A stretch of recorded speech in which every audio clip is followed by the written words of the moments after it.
ดังทะเลที่คู่กับปราสาทที่มีความหมายคือเราต้องอยู่ด้วยกันแต่ตอนนี้เป็นเพียงแค่ตัวฉันเป็นเพียงรูปปั้นที่คนฝนเด็กลง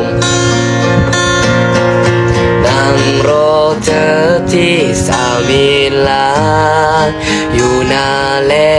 พระอภัยยังไม่มามีคนโน้นคนนี้มาใจไม่มีความรักที่เธอคอยกลับมาพระอภัยยังไม่มาพระอภัยยังไม่มาดูที่สามิลา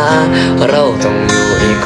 100 บินอีก100 บินพันปีเหมือนปี